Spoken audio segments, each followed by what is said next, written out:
আসসালামু আলাইকুম এভরিওয়ান, তোমরা সবাই কেমন আছো? আশা করি সবাই ভালো আছো। তো এখন আমি সাহারি খেতে উঠেছি। তো আমরা সবাই উঠে পড়েছি আর মায়ের রান্না করা হয়ে গেছে। দেখো, মা আমাকে এখন খেতে দিয়েছে।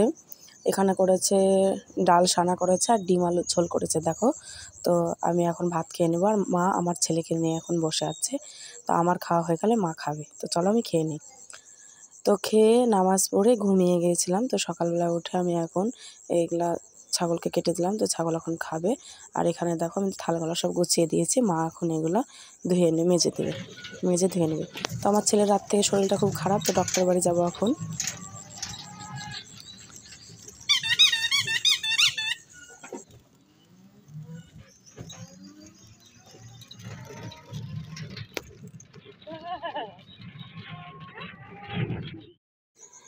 তো ডক্টর বাড়ি থেকে চলে এসেছি। তো ছেলেকে এখানে গোসল করে আমি আর আমার ছেলে ঘুমিয়ে গিয়েছিলাম।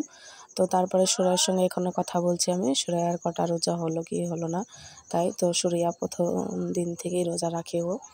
ও বলছে আমি সব রোজাগুলাই করব। তো ওর সঙ্গে তাই একটু কথা বলছিলাম এখানে বসে বসে।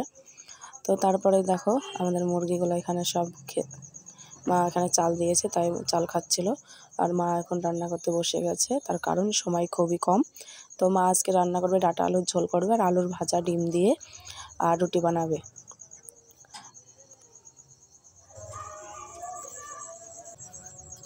তো চলো মা এদিকে রান্নাটা কমপ্লিট করে। আর আমাদের দেখো কিছুদিন আগে দেখো এই মুরগির বাচ্চাগুলো উঠেছে। তো 8টা উঠেছিল, তো তার ভিতরে একটা খেয়ে নিয়েছে, তো 7টা আছে। আর এই দেখো মেঘের অবস্থা তো খুবই খারাপ, মানে একটু মেঘ মেঘ হয়ে গেছে আর প্রচণ্ড বাতাস বইছে। তো মনে হয় ঝড় হবে। আর এই দেখো কতগুলো আমার ভাইয়ের পায়রা। তো আমার ভাই পায়রা পুষতে খুবই পছন্দ করে। তো আরও অনেক পায়রা আছে। তো এখন মেঘ মেঘ করছে, সেই জন্য পায়রাগুলোকে সব এখন ঘরে ঢোকানোর জন্য ডেকে নিয়ে এসছে।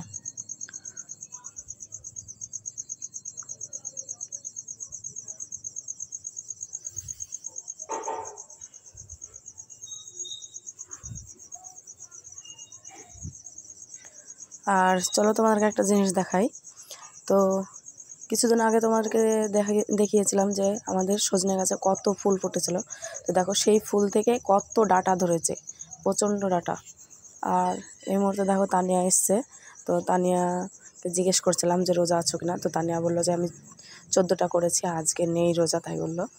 আর এই দেখো আমার ছেলের জন্য একটা কিউট চেয়ার কিনে নিয়ে এসেছি। এত পছন্দ হয়েছে, আমার খুবই সুন্দর লাগছে দেখে এটা। আর আমার ছেলেকে আমি এটাতে একবার বসিয়েও রেখেছিলাম, তো এখনও বসতে শেখেনি, তো ওকে ধরে রেখেছিলাম।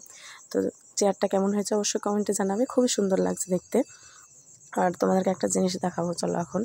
তো এই তো আমি এখানে বাটিতে করে পানি নিচ্ছি, তার কারণ এখানে আমি এখন মিষ্টি ভেজাতে দেবো। ইফতারির সময় হয়ে এসেছে, ইফতারি রেডি করতে হবে। তো আমি মিষ্টিটা ভেজে দিয়ে তারপরে আমি দাঁতন করব। আর আমার ছেলেকে সুরাইয়া একটু বাইরে বেড়াতে নিয়ে গেছে। তো এইভাবে তোমরা মিষ্টি ভেজাতে দেবে, দেখবে তাড়াতাড়ি ভিজিয়ে যাবে। তোমাদের হাতে যদি সময় না থাকে তাহলে এইভাবে ভেজাতে দেবে, তাড়াতাড়ি হয়ে যাবে। তো ছাকনাটা দেবে, ছাকনার পরে মিষ্টিটা দিয়ে পানি ভর্তি করে দেবে, তো হয়ে যাবে। তো বন্ধুরা ভিডিওটা এখান থেকে শেষ করছি। সবাই ভালো থেকো, আল্লাহ হাফেজ। নতুন কোনো ভিডিওতে আবার দেখা হবে।